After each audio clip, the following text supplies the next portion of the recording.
Hi, welcome to Recharging with Champions. I'm your host, Charlotte Harrell, and I'm here today with Miss Danielle Miller. Hello. Hi, Danielle. Hi. So Danielle has been in the mortgage industry for how many 11 years? years. 11 years.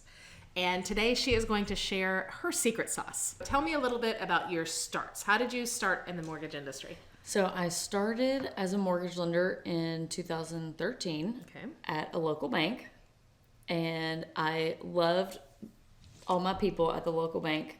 I was there for, 6 years, and then they got bought out. And so the buyout is when Finally, my friend Charlotte Harrell here came along. And so that's when I talked to you, and I thought, while I'm making a change already in my current job, I could just really make a change. This was a good time. The timing was right. The timing was right. So can we go back? And I want to talk about realtors that are watching this, or other lenders. There's a big difference in working in a bank where you have a base salary, where you have smaller pay per loan, smaller commission, larger base.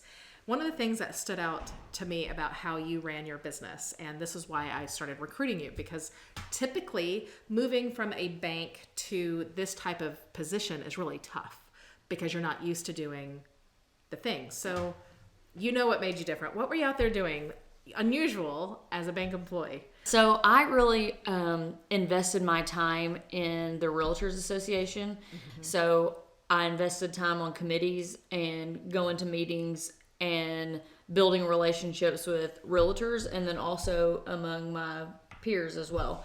Right. And so that allowed me to build a lot of relationships, right, and allowed me to have my name known. So I was seen every week there. And that's how I knew your face. Right. And so, I was, my name and my face were known by being there. Yeah, I love that. We were talking, and it just brought to mind that energy creates opportunity. So in your situation, you didn't have to put forth that energy. It was kind of in your nature. So you have a secret sauce, something that I think is unique to you, and I think it's teachable somewhat, right? So if you're familiar with the DISC report, we do a DISC report on everybody here at the company, and a high I is somebody that has a lot of interpersonal skills, right? So you're naturally going to want to be around other people, and you're good with other people. But that's pretty typical in our industry, right? That's pretty normal. Right. So your secret sauce, I think, kind of comes back to this energy equals opportunity. Tell me a little bit about how you took your being involved and being connected with the Realtor Association, and then once you came into this all-commission job, like most of the agents out there and a lot of the lenders, what did you do and how did you grow on that? Naturally, me as a person, I like to build real relationships with people. Like, I don't like to be fake and surface level. Like, if you work with me, you're going to know Danielle. Right. You're going to know Danielle Miller and other things about my life other than mortgage lending. Right. There are very important things in my life other than just mortgage lending. And so I like to share that with people, but I like to share that connection and know about Charlotte Harrell and your inner workings of your life and what can I do to support you and help you. And so I took relationships that were established, right, and really just took my personality and added that to it to really build up a meaningful relationship where you would want to work with me because you like me and you trust me, not because of my name, not because of the company I'm associated with or whatever that may be, because you know me and you know I'm dependable and you can count on me. And you do something, and you just said it. You said, people got to know, they know me, not just the mortgage me, but they know me. And I think that's huge because that shows that you're willing to be the V word, vulnerable, right? I mean, that's it. I think that is the secret sauce. And you do that, there's that fine line. You don't want to be I share everything, right? Because those people are a little oversharing. Oversharing. But there is that fine line of being able to, especially on a one-on-one or in a small group setting, where you can let your guard down and be vulnerable about your life and small struggles that you're going through, right? So when you came on board, there was a group of realtors that we were partnered with, and it was very much at the incubation stage. And it was your job, and I love this, to authentically grow relationships.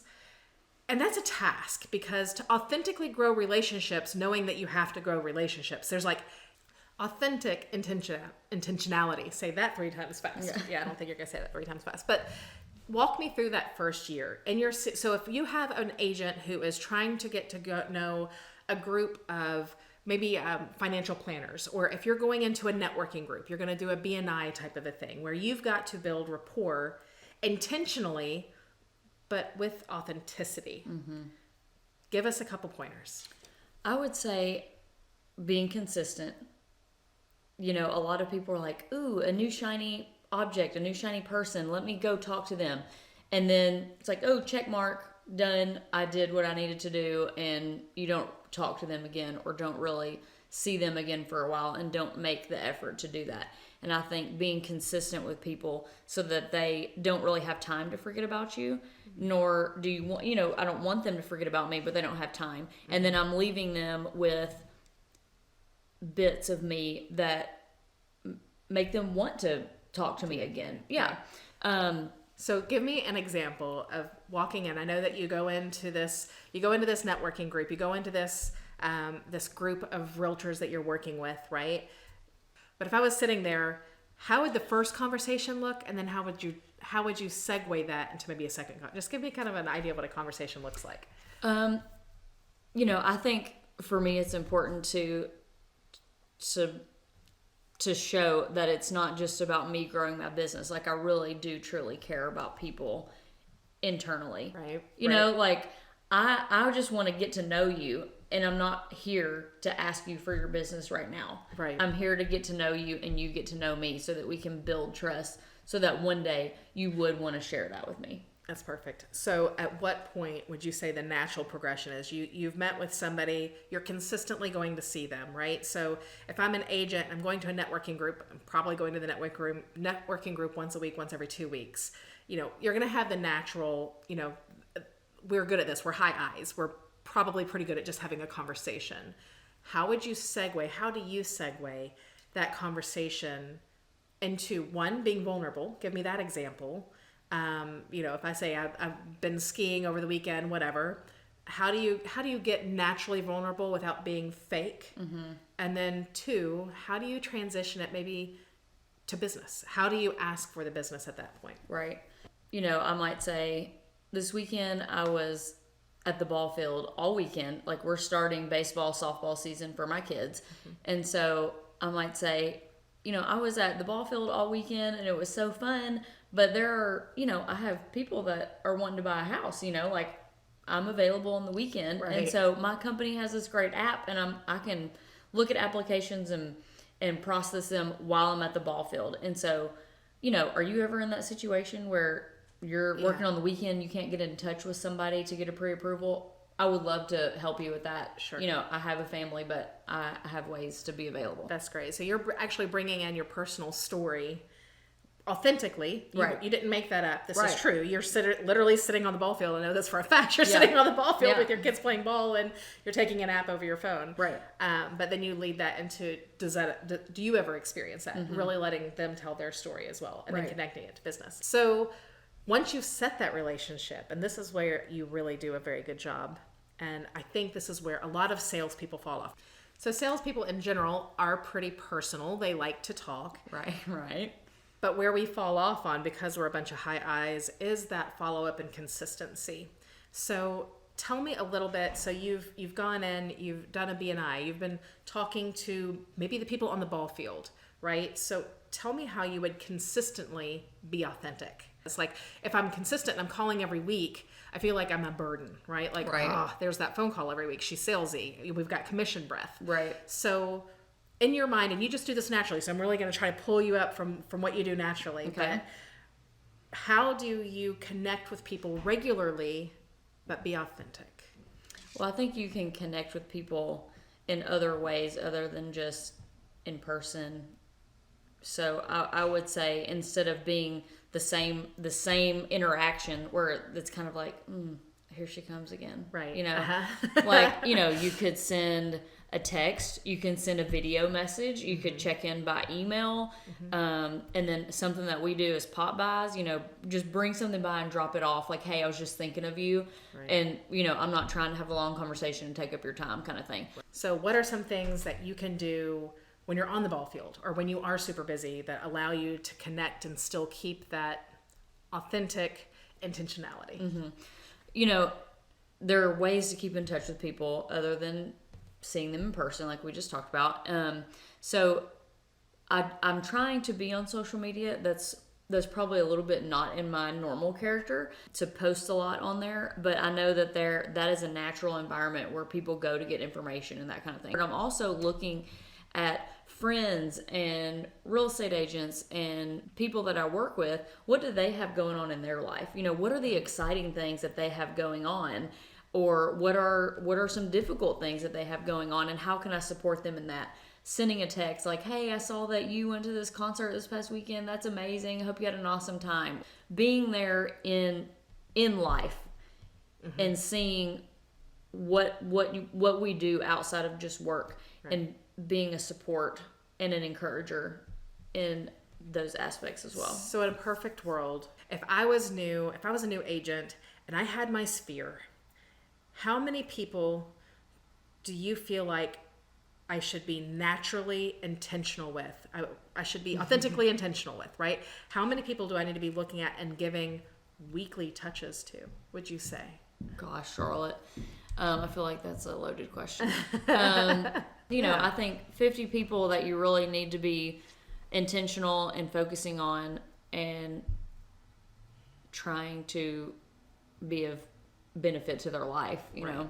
And one thing that I know that you've done with the groups and the people that you have worked with, so you cast a net that's not huge. You know, some people would want 150 people in their sphere, but they're not doing those personal touches. So you cast a slightly smaller net, but you stay extremely active within that net, I would say. Right. Would you say that you are within your net, the group of people that you are, the agents that refer to you regularly, your clients that are your top referring clients, your top sphere, you know, the A's, the good clients. Would you say that it feels unnatural to touch base with them once a week? No, I don't think it feels unnatural. Because I'm telling you that most of the people out here listening are thinking like, I cannot imagine calling everybody once a week. And maybe it's not a call, right? Right. Some type of touch. Personal touch. Okay. How often are those personal touches specific to, by the way, I would love a referral? Are you doing that every time? Or would you say that your secret sauce is keeping it more personal and then the cherry on top is the ask? How often are you actually saying, do you have any referrals for me? In whatever way you say that. I would probably say 50%. 50% of the time? Or less, maybe. I think that's great. I mean, I honestly, when I look around and I see your deep relationships, when you're asking for that referral, because you've nurtured that relationship on a very personal level, do you ever get the feeling like you've been commission breath? No, I don't think so. I don't feel like I am. I mean, maybe after this, somebody will tell me that I you totally have commission breath.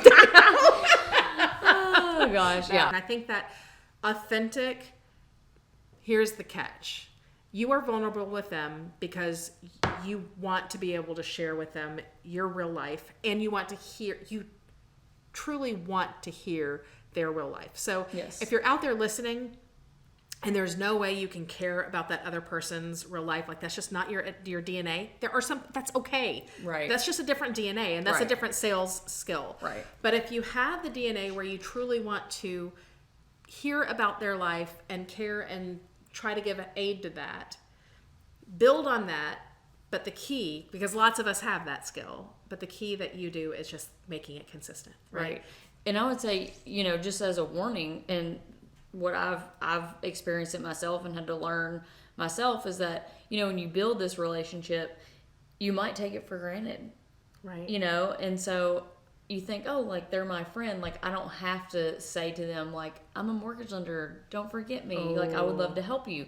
You really still have to be that face, because somebody else is going to come along that is just as nice as me, and knows their business, knows mortgage lending. I mean, there's always going to be somebody else that's trying to build a relationship too. Right. We're all relationship builders. That's what we do. Right. So you have to be careful to not take that for granted, and really still continue to nurture that relationship. So can I just tell a story real quick? That is exactly that. I'm scared situation. about Charlotte telling stories about me. Well, this is actually, it's not about you. Okay, good. Yeah, go ahead. I'm sure I could think of one on you, but there are insurance agents that come into mortgage companies regularly, and they're dropping by goodies. They're coming in, they're saying hi, they're building that relationship, they're checking in. Lots of them. They don't ask for the referral. They don't say, hey, by the way, I would love to quote your insurance. Do you have a few minutes this week that we could look at quoting your insurance? I've had one agent do that, and I let him quote my insurance. Like, there's lots of people trying to build a relationship, and there's a couple of them that I would even call my friends. Right. But the ones that specifically say, by the way, I want to take your business, to me, that was like, oh, yeah, they're going to be serious about my business. And I feel like we forget that sometimes. Like, we forget that I'm friends with you. We go out, we have dinner on a regular basis. I call you once a week to check in on the family. But if I'm not intentional about saying, by the way, if you happen to know somebody that needs a mortgage, I know that there's some refinances out there, just plugging a little bit so that they know that you do want that business. Because on social media, we have a tendency of making it look like we're on cloud 9. I don't know if any of you guys do that.